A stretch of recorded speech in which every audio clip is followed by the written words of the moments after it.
চার আলিফ মাদ এর পরিচয়। চার আলিফ মদ কত প্রকার, কি কি, এটার বিস্তারিত আজকের এই ভিডিওতে আপনাদের সাথে শেয়ার করব এবং প্র্যাকটিক্যালি কিভাবে চার আলিফ মদ কোরআনুল কারিমে আছে এবং আপনারা আদায় করে পড়বেন, এই সুন্দর বিষয়গুলি আপনাদের সাথে শেয়ার করা হবে। তো ভিডিওটি অনেক গুরুত্বপূর্ণ হবে, আশা করি সবাই সম্পূর্ণ দেখবেন ইনশাআল্লাহ। চার আলিফ মদ মোট হচ্ছে 5 প্রকার। কত প্রকার? 5 প্রকার।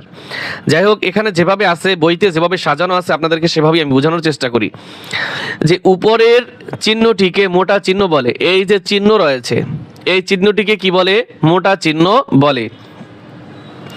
কুরআন মাজিদে যেখানে চার আলিফ মদ রয়েছে সেখানেই এই চিহ্নটি ব্যবহার করা হয়েছে। মূলত এটা আপনাকে আমাকে সহজে বোঝানোর জন্য এই চিহ্নটি ব্যবহার করা হয়েছে, ঠিক আছে? যেমন আপনি অন্য যদি কোথাও যদি আপনি পড়েন, এই চিহ্ন নাও থাকতে পারে। এই চিহ্ন ছাড়াও কিছু নির্দিষ্ট নিয়ম রয়েছে। এটা তো আর নিয়ম না, এটা হচ্ছে কি উপরে একটা মোটা চিহ্ন দেওয়া, এটা দেখে আমরা সহজে বুঝতে পারি এখানে চার আলিফ মদ হবে। এই চিহ্নটি দেখলেই চার আলিফ টেনে পড়তে হবে। চার আলিফ মদ 5 প্রকার। চার আলিফ মদ কত প্রকার? 5 প্রকার। সাধারণ শিক্ষার্থীগণ 5 প্রকার শেখার প্রয়োজন নেই। যেখানেই মোটা চিহ্ন দেখবে সেখানেই চার আলিফ টেনে পড়বে। এ কথাটি কাদের জন্য বলা হয়েছে আপনারা বোঝেন? যারা সাধারণ শিক্ষার্থী, একদমই বুঝতে কষ্ট হয় বা একদম নতুন, তাদের জন্য এটি। 1 নম্বরে মাদ্দে লাজিম হারফি মুখাফফাফ। এখানে লেখা আছে মাদ্দুন লাজিমুন হারফুন মুখাফফাফ। যাই হোক, আপনি বাংলাটা দেখে পড়েন।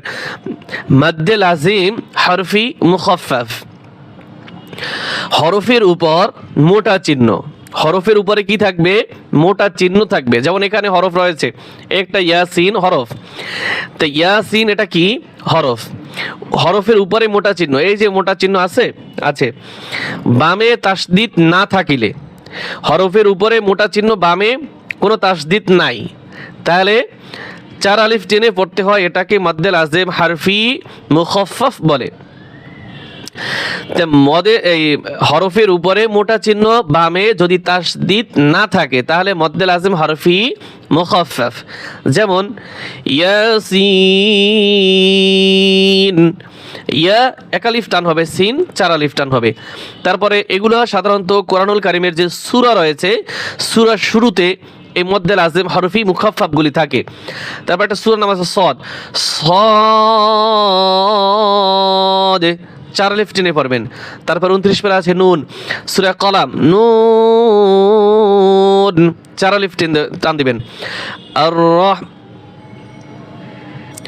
এখানে হবে আলিফ লা, লা লায় টান হবে 4 আলিফ, আর রয় টান হবে 1 আলিফ। আলিফ লাম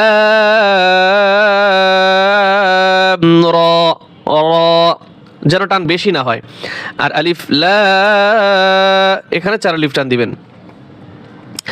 এখানে খেয়াল করুন, কাফ 4 আলিফ টান দিবেন। হা ইয়া 1 আলিফ করে, আইন 4 আলিফ এবং মাঝখানে একটি গুণ্য হবে, এবং সদ 4 আলিফ।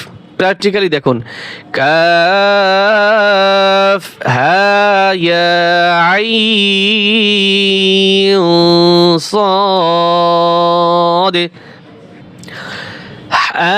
মিম, হা 1 আলিফ টান, মিম 4 আলিফ টান। আইন সিন কফ, কফ তসিন। 2 নম্বরে মদ্দে লাজিম হরফি মুসাক্কাল। আগের মতোই, শুধু আগে পড়ছি কি আমরা তাসদিদ না থাকিলে, আর এখানে বলবো তাসদিদ থাকিলে। হরফের উপরে মোটা চিহ্ন, বামে তাসদিদ থাকলে 4 আলিফ টেনে পড়তে হয়। এটাকে মদ্দে লাজিম হরফি মুসাক্কাল বলে। যেমন আলিফ লাম মিম, আলিফ লাম মিম র, র 1 আলিফ টান। তাসিম মিম, তসহিম হবে সিম, সিম মিম আলিফ লাম মিম সাদ। 3 নম্বরে মদ্দে লাজিম কালমি মুখাফফাফ, মদ্দে লাজিম কালমি। আগে পড়ছি মদ্দে লাজিম হরফি, এখন হচ্ছে মদ্দে লাজিম কালমি মুখাফফাফ। মদের হরফের উপরে মোটা চিহ্ন বাবে জজম থাকলে 4 আলিফ টান দিয়ে পড়তে হয়, এটাকে মদ্দে লাজিম কালমি মুখাফফাফ বলে। হরফের উপরে মোটা চিহ্ন বামে জজম থাকিলে, বামে জজম থাকিলে 4 আলিফ টেনে পড়তে হয়, এটাকে কি বলে? মদ্দে লাজিম কালমি মুখাফফাফ। যেমন আল-আনা, মদের হরফের উপরে দেখেন এই যে আলিফের উপরে মোটা চিহ্ন রয়েছে, বামে জজম রয়েছে, বামে কি রয়েছে? জজম রয়েছে।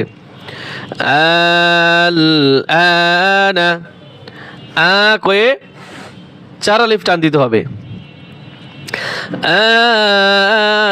আল-আনা ওয়াকাদ আসাইতা ক্বাবলু, সূরা এবং আয়াত নাম্বার দেওয়া আছে এখানে। আল-আনা ওয়াকাদ আসাইতা মিন ক্বাবলু, এখানে অন্য একটা আল-আনা ওয়াকাদ। 4 নম্বরে মদ্দে লাজিম কালমি মুসাক্কাল। তা আগে পড়ছি কি এই হরফের মদের হরফের উপরে মোটা চিহ্ন, আর মদের হরফের উপরে মোটা চিহ্ন বামে জজম পড়ছি আগে, আর এটা হচ্ছে তাসদিদ। তাসদিদ থাকলে 4 আলিফ টেনে পড়তে হয়, এটাকে মদ্দে লাজিম কালমি মুসাক্কাল বলে। যেমন সূরা ফাতিহার ভিতর আছে গায়রিল মাগদুবি আলাইহিম ওয়ালাদ-দাল্লিন, ওয়ালাদ-দল যে হুজুরেরা টান দেয় দেখছেন আপনারা, এটা হচ্ছে মদ্দে লাজিম কালমি মুসাক্কাল। এখানে আছে দল্লা, দাদ আলিফ লাম জবর দল, মদের হরফের উপরে মোটা চিহ্ন বামে তাসদিদ। দল লাম দুই বললেন দলেন। দাল আলিফ বা জবর দাব, 4 আলিফ টান হবে, বা জবর বা, দাব্বা, তা 2 পেশতুন, দাব্বাতুন। হা আলিফ জিম জবর হাজ, জিম জবর জা, কাফ জবর কা, হাজ্জাজকা।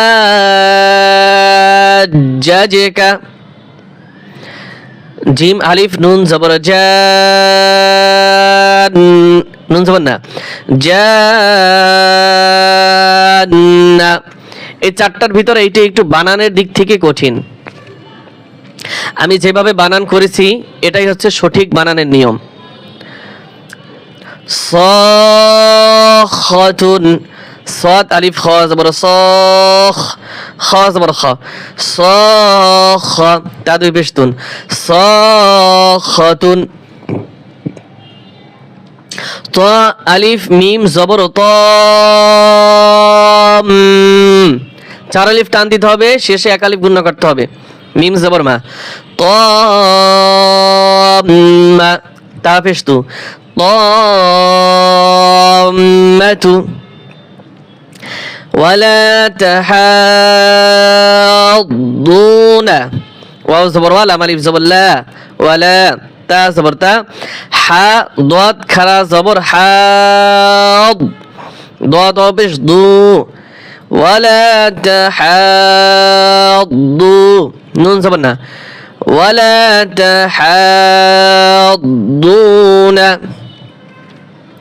কাফ আলিফ ফা জবর কাফ, ফা জবর ফা, কাফা, তা 2 পেশতুন, কাফাতুন।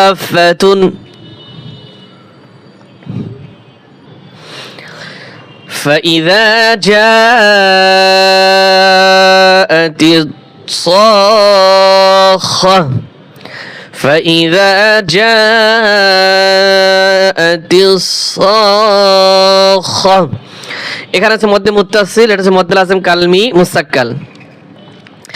গায়রিল মাগদুবি আলাইহিম ওয়ালাদ-দাল্লিন, এখানে আছে মদ্দে লাজিম কালমি মুসাক্কাল। فإذا جاءت الطامة الكبرى এই হচ্ছে মদ্দে লাজিম কালমি মুসাক্কাল। এই একটা মদ্দে লাজিম কালমি মুসাক্কাল। ولا تحاضون على طعام المسكين 5 নাম্বার মদ, 4 আলিফ মদের 5 নাম্বার মদ হচ্ছে মদ্দে মুত্তাসিল। মদ্দের হরফের উপর মোটা চিহ্ন বামে হামজা থাকলে, মদের হরফের উপরে মোটা চিহ্ন বামে হামজা থাকলে 4 আলিফ টেনে পড়তে হয়, এটাকে মদ্দে মুত্তাসিল বলে।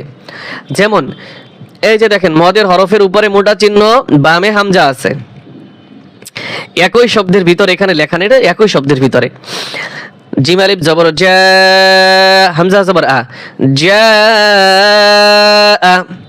শিন আলিফ জবর শা, 4 আলিফ টান, হামজা জবর আ, শা আ। মিম আলিফ জবর মা, হামজা 2 পেশ উন, মা উন।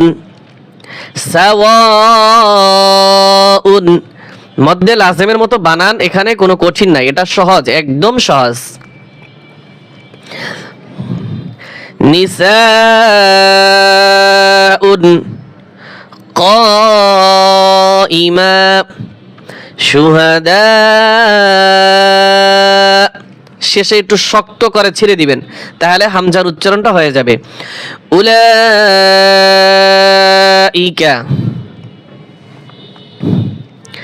আয়াতের ভিতরে কয়েকটা মদ্দে মুত্তাসিল। আল্লাযীনা হুম ইউরাউন, ইউরা মদ্দে মুত্তাসিল, ইউরাউন। إيلافهم رحلة الشتاء والصيف এইখানে 4 আলিফ টান দিতে হবে, মধ্যে মুত্তাসিল। উলাইকা হুম খায়রুল বারিয়াহ, এইখানে মধ্যে মুত্তাসিল। إذا جاء نصر الله والفتح, এই যে ইদা জা এখানে মধ্যে মুত্তাসিল। তা আশা করি আপনারা সবাই বুঝতে পারছেন। যদি বুঝতে অসুবিধা হয় তাহলে অবশ্যই কমেন্ট করে জানাবেন। আজকের মতো আমরা ক্লাস এখানেই সমাপ্ত করছি। আল্লাহ হাফেজ।